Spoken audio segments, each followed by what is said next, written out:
2023 കുന്നംകുളത്ത് നടന്ന ഒരു അതിക്രൂരമായ ഒരു പോലീസ് അതിക്രമത്തിൻ്റെ ചുരുളഴിഞ്ഞതോടുകൂടിയാണ് ഇപ്പോൾ പുതിയ പോലീസ് അതിക്രമങ്ങളെക്കുറിച്ചുള്ള പുതിയ വാർത്തകൾ വന്നുകൊണ്ടിരിക്കുന്നത്. പോലീസിൻ്റെ ക്രൂരത, പൊതുജനങ്ങളോടുള്ള ക്രൂരത, അതിരുകടന്ന പെരുമാറ്റങ്ങൾ ഇതാദ്യമായിട്ടൊന്നുമല്ല നാം കേൾക്കുന്നത്. ലോകത്ത് ഭരണാധികാരം നിലവിൽ വന്നതോടുകൂടി തുടങ്ങിയായിരിക്കണം പോലീസിൻ്റെയും ഭടന്മാരുടെയും കിങ്കരന്മാരുടെയും ഈ അതിക്രമങ്ങൾ. അതിന് മനുഷ്യൻ്റെ അധികാരത്തോളം തന്നെ പഴക്കമുണ്ട്. അധികാര ദുർവിനിയോഗത്തിനും പോലീസിൻ്റെ അധികാര ദുർവിനിയോഗവും ഭരണകൂടങ്ങളുടെ അധികാര പ്രയോഗവും ഒരേ പ്രായത്തിലുള്ളവയാണെന്നർത്ഥം. അതായത് ഭരണാധികാരികളുടെ മർദ്ദനോപകരണമായിട്ടാണ് പോലീസിനെ എന്നും കണ്ടിട്ടുള്ളത്. ഇന്നും അങ്ങനെ തന്നെ. അതിന് രാജവാഴ്ചയെന്നോ കൊളോണിയൽ ആധിപത്യമെന്നോ വ്യത്യാസമില്ല. ഇന്ന് ജനാധിപത്യത്തിൽ എത്തി നിൽക്കുമ്പോഴും നമ്മുടെ പോലീസിനോ ഭരണകൂടങ്ങൾക്കോ, അവരെ നിയന്ത്രിക്കുകയും നിയമിക്കുകയും ചെയ്യുന്ന ഭരണകൂടങ്ങൾക്കോ, പൊതുജനങ്ങൾക്ക് തന്നെയോ ജനാധിപത്യ വ്യവസ്ഥിതിയിൽ പോലീസ് എങ്ങനെയായിരിക്കണം എന്നതിനെക്കുറിച്ച് വ്യക്തമായൊരു ധാരണയില്ല എന്ന് കാണാം. പ്രത്യേകിച്ച് സ്വാതന്ത്ര്യാനന്തര ഇന്ത്യയിൽ അതിനു മുമ്പുണ്ടായിരുന്ന കൊളോണിയൽ പോലീസിന്റെ അതേ സ്വഭാവ രീതികളും ഏറെക്കുറെ ട്രെയിനിങ്ങുകൾ പോലും, പരിശീലനങ്ങൾ പോലും അതേ കൊളോണിയൽ വാഴ്ചയുടെ തുടർച്ച എന്നവണമാണ് പോലീസിന് ലഭിച്ചുകൊണ്ടിരിക്കുന്നത്. പോലീസിന്റെ സ്വഭാവത്തിലും പെരുമാറ്റത്തിലും ജനാധിപത്യപരമായ പരിഷ്കാരങ്ങളോ മാറ്റങ്ങളോ ഒരിക്കലും കടന്നു വന്നിട്ടില്ല എന്ന് വേണം പറയാൻ. ആഗോളതലത്തിൽ പോലീസിന്റെ അതിക്രമങ്ങൾ, പോലീസ് അട്രോസിറ്റീസ് വലിയ മെച്ചമൊന്നുമുള്ള വാർത്തകളല്ല തരുന്നത്. 2020 അമേരിക്കയിലെ ജോർജ് ഫ്ലോയിഡ് സംഭവം. ഒരു പോലീസുകാരൻ അയാളുടെ കഴുത്തിൽ ഞെരിക്കുന്ന ഒരു ചിത്രം ലോകവ്യാപകമായി പ്രചരിക്കപ്പെട്ടതാണ്. പോലീസിൻ്റെ ക്രൂരതയ്ക്കൊരു വലിയ നിദർശനമായി എടുത്തു കാട്ടപ്പെട്ടതാണത്. അതിനേക്കാൾ വലിയ ചിത്രങ്ങളിലോ വാർത്തകളിലോ ഇടം പിടിക്കാനാവാത്ത കൊടും ക്രൂരതകൾ പോലീസ് ഭരണകൂടത്തിന് വേണ്ടിയും അവരവരുടെ തന്നെ ഈഗോയ്ക്ക് വേണ്ടിയും അവരുടെ തന്നെ അഹന്തകൾ ശമിപ്പിക്കാൻ വേണ്ടിയും ജനങ്ങൾക്ക് മേൽ പ്രയോഗിച്ചിട്ടുണ്ട് എന്നുള്ളതിന് നിരവധി ചരിത്ര സാക്ഷ്യങ്ങളുണ്ട്.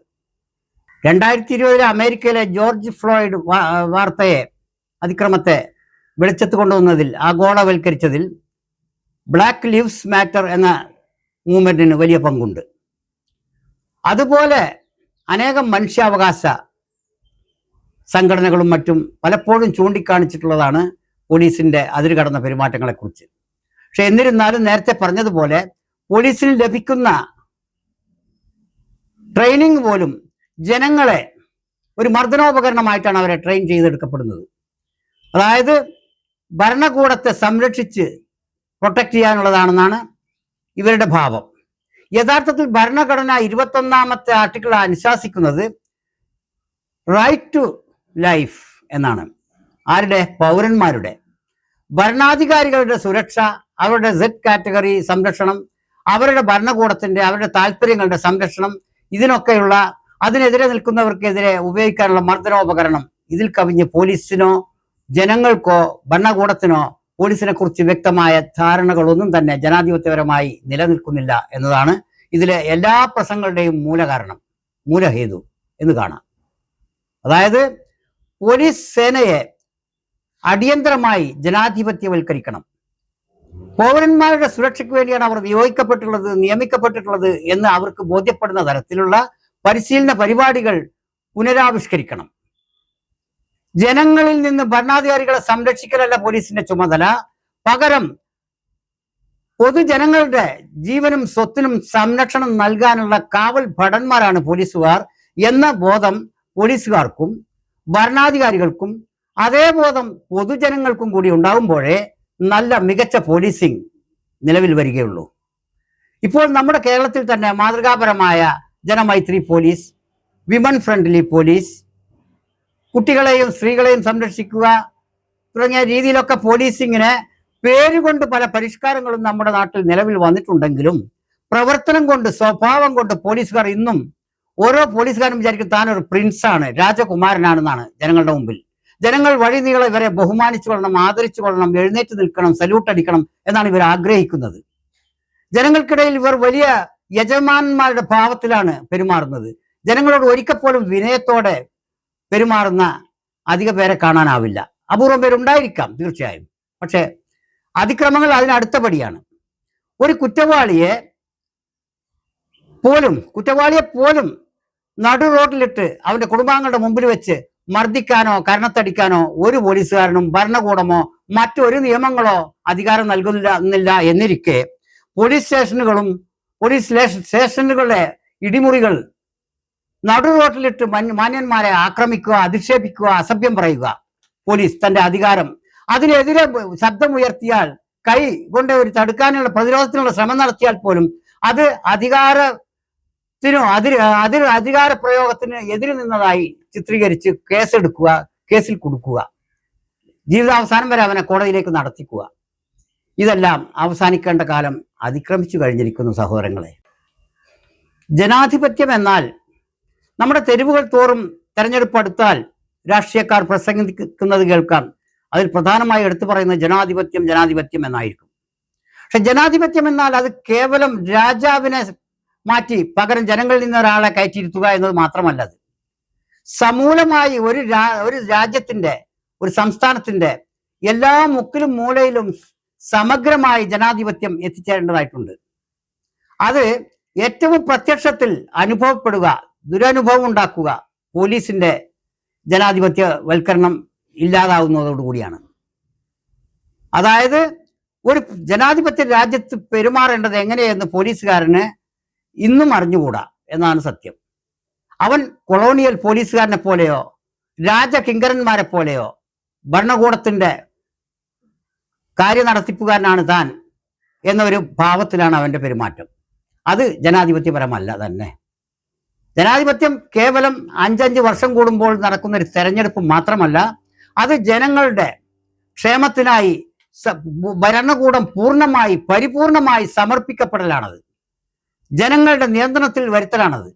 ഇന്ന് ജനങ്ങൾക്ക് വോട്ട് ചെയ്യുക എന്നതൊഴിച്ചാൽ ഭരണകൂടത്തിന്മേൽ, അതിൻ്റെ ഉദ്യോഗസ്ഥ വൃന്ദങ്ങളുടെ മേൽ, അതിൻ്റെ ഔദ്യോഗിക നടത്തിപ്പുകളുടെ മേൽ യാതൊരു തരത്തിലുള്ള അവകാശങ്ങളും ഇല്ലെന്ന് കാണാം. അവകാശങ്ങളെക്കുറിച്ച് പറയുമ്പോൾ തീർച്ചയായും പൗരബോധത്തെക്കുറിച്ചും പൗരന്മാരുടെ കടമകളെക്കുറിച്ചും ഉറപ്പായിട്ടും മനസ്സിലാക്കപ്പെടേണ്ടതായിട്ടുണ്ട്. അത് വേണ്ടെന്നല്ല പറയുന്നത്.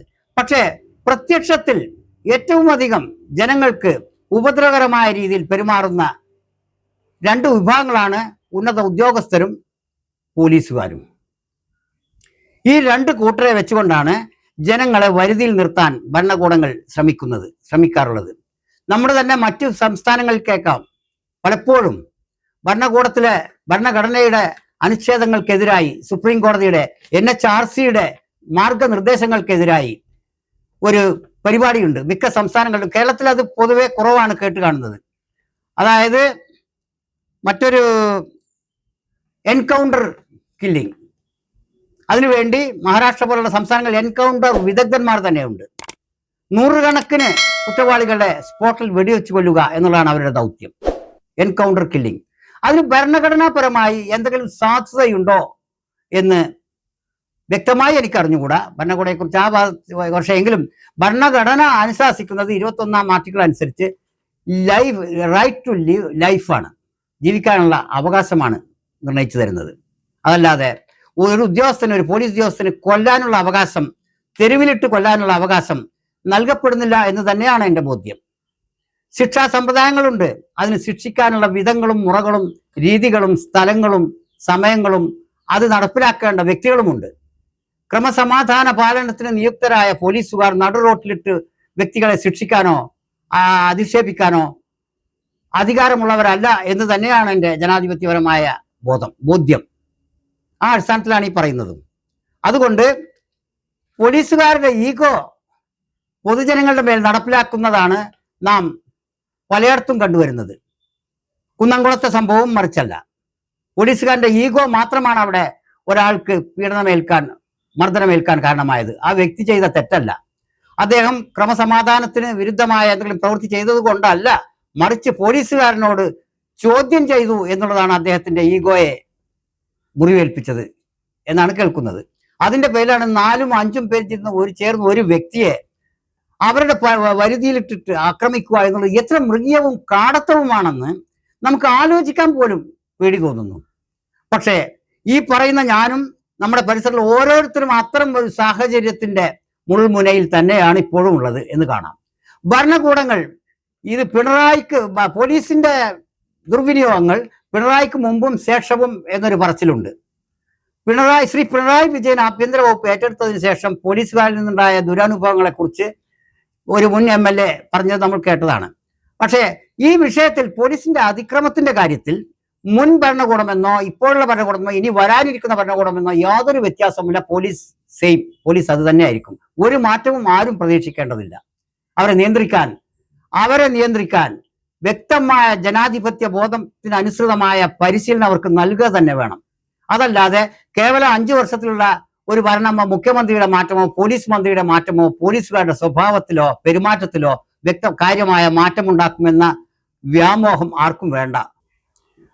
പോലീസുകാരുടെ അക്കൗണ്ടബിലിറ്റിയെ കുറിച്ച് പറയുമ്പോഴൊക്കെ പോലീസ് മന്ത്രിമാർ, പ്രത്യേകിച്ച് പിണറായി വിജയൻ ആഭ്യന്തര വകുപ്പ് ഏറ്റെടുത്തതിന് ശേഷം പതിവായി കേൾക്കുന്ന ഒരു പല്ലവി പോലീസുകാർക്കെതിരെ നടപടിയെടുക്കുന്നത് കൊണ്ട് അവരുടെ മനോവീര്യം തകർന്നു പോകും എന്നാണ്. അതായത് പോലീസുകാർ എന്ത് തോന്നിയാസം ചെയ്താലും അവരെ മനസ്സ് വേദനിപ്പിക്കാത്ത വിധത്തിലായിരിക്കണം അതിനെതിരെയുള്ള നടപടികൾ എന്ന് സാരം. അതുകൊണ്ടായിരിക്കാം കുന്നംകുളത്ത് ഇത്രയും ക്രൂരമായ ഒരു പ്രവൃത്തി ചെയ്ത പോലീസുകാർക്ക് അവരുടെ ഇൻക്രിമെന്റ് തടഞ്ഞു വെച്ചു പോലും.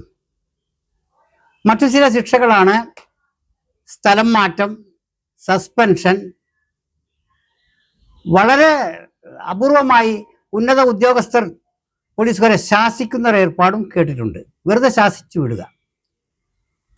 ഈ പോലീസിന് മനോവീര്യം തകരാതിരിക്കാൻ വേണ്ടിയാണ് ഇത്രയും കടുത്ത കുറ്റകൃത്യങ്ങൾക്ക് പോലും പോലീസുകാരുടെ ഭാഗത്തുനിന്നുണ്ടാകുന്ന കടുത്ത വീഴ്ചകൾക്ക് പോലും ലളിതമായ നടപടിക്രമങ്ങളിലൂടെ അതിൻ്റെ ഉന്നതാധികാരികളും സർക്കാരും പ്രവർത്തിക്കുന്നത് എന്ന് കാണാം. അപ്പോൾ ഈ സമയത്ത് പൊതുസമൂഹത്തിന്റെ മനോവീര്യത്തെക്കുറിച്ച് ഇവർക്ക് എന്താണ് അഭിപ്രായം? പൊതുസമൂഹത്തിന്റെ മനോവീര്യമല്ല, ആത്മാഭിമാനം തന്നെ നഷ്ടപ്പെടുത്തുന്ന തരത്തിലുള്ളതാണ് പലപ്പോഴും പോലീസിന്റെയും സർക്കാർ ഓഫീസിലെ പല ഉദ്യോഗസ്ഥന്മാരുടെയും പ്രവർത്തനങ്ങൾ എന്നത് ഈ അധികാരത്തിലുള്ളവർക്ക് അറിയാഞ്ഞിട്ടല്ല. പക്ഷേ അവർക്കതിനെതിരെ പ്രവർത്തിക്കാൻ വോട്ട് ബാങ്ക് എന്നൊരു തടസ്സമുണ്ട്. കാരണം എല്ലാവരും ശക്തമായ യൂണിയനും സംഘടനാ ബലവുമുള്ളവരാണ്. ഉദ്യോഗസ്ഥന്മാർ മുഴുവനും പൊതുജനങ്ങളാണ്. നിരപരാധികൾ, നിരാലംബർ നടുറോട്ടിലാണ് അവർക്കൊരു സംഘബലവുമില്ല. അവർക്കാണ് ജനാധിപത്യത്തിൽ ഏറ്റവും ബലം എന്ന് പറയാമെങ്കിലും ആ ബലം സംഘടിതമല്ല. അവർക്കത് ഉപയോഗിക്കാനും അറിയില്ല. അതാണ് പ്രധാന കാരണം.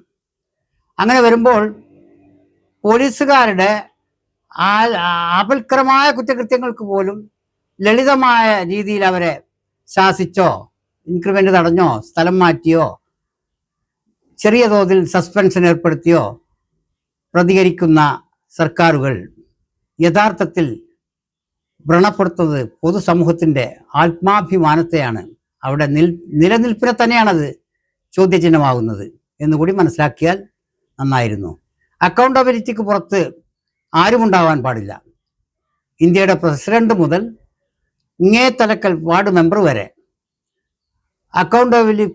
അക്കൗണ്ടബിലിറ്റിക്ക് വിധേയമാണെന്നിരിക്കെ പോലീസുകാർക്ക് മാത്രം അതിൽ നിന്ന് ഇളവ് എന്തുകൊണ്ട് ലഭിക്കണം? ഇത് ചോദ്യം ചെയ്യപ്പെടേണ്ട ഒരു പൊതുജനങ്ങളുടെ ഒരു അവകാശം തന്നെയാണത്. അവർക്ക് ആത്മാഭിമാനത്തോടെ രാജ്യത്ത് നിലനിൽക്കാൻ തടസ്സമാകുന്ന ഒരു ഉദ്യോഗസ്ഥനും ഒരു പോലീസുകാരനും ഉണ്ടായിക്കൂടാത്തതാണ് ജനാധിപത്യ വ്യവസ്ഥയ്ക്ക് കീഴിൽ ഒരു അംഗീകൃത ഭരണഘടനയുള്ള ഒരു നാട്ടിൽ എന്ന് പറയേണ്ടിയിരിക്കുന്നു. വിട്ടുപോയ 1-2 കാര്യങ്ങൾ കൂടി പറഞ്ഞുകൊള്ളട്ടെ. അതായത് കസ്റ്റോഡിയൽ ഡെത്ത്, ലോക്കപ്പ് മരണം പതിവാണ് നമ്മുടെ നാട്ടിൽ. എത്രയോ കുപ്രസിദ്ധമായ സംഭവങ്ങൾ അങ്ങനെ ഉണ്ടായിട്ടുണ്ട്. എൻകൗണ്ടർ കില്ലിംഗ്, കസ്റ്റോഡിയൽ ഡെത്ത്, ഇതിനൊക്കെ പുറമെയാണ് നടുറോട്ടിലുള്ള അതിക്രമങ്ങൾ. പോലീസിന്റെ തങ്ങളുടെ ഈഗോയ്ക്ക് എതിരായി സംസാരിച്ചു എന്നതിൻ്റെ പേരിൽ നിരപരാധികളെ, വഴിയെ പോകുന്നവരെ, മാന്യന്മാരായ കുടുംബാംഗങ്ങളുടെ കുട്ടികളുടെ വയസ്സായ വൃദ്ധന്മാരുടെയും മാതാപിതാക്കളുടെ മുമ്പിലിട്ട് അത് ആക്ഷേപിക്കുക, അസഭ്യം പറയുക, ആക്രമിക്കുക, ഇത് പോലീസിന്റെ കൃത്യനിർവഹണത്തിന്റെ ഭാഗമായി നാം പോലും കണ്ടുവരുന്നു. പോലീസിന്റെ കൃത്യനിർവഹണത്തിന്റെ ഭാഗമല്ല പൊതുജനങ്ങളുടെ മേൽ കുതിര കയറുന്നത്, മേക്കെട്ട് കയറുന്നത് എന്ന് ഇനിയെങ്കിലും ഈ പോലീസുകാരും ഈ പൊതുജനങ്ങളും ഈ ഭരണകൂടങ്ങളും മനസ്സിലാക്കിയെങ്കിൽ എന്നുകൂടി പറഞ്ഞുകൊള്ളുന്നു.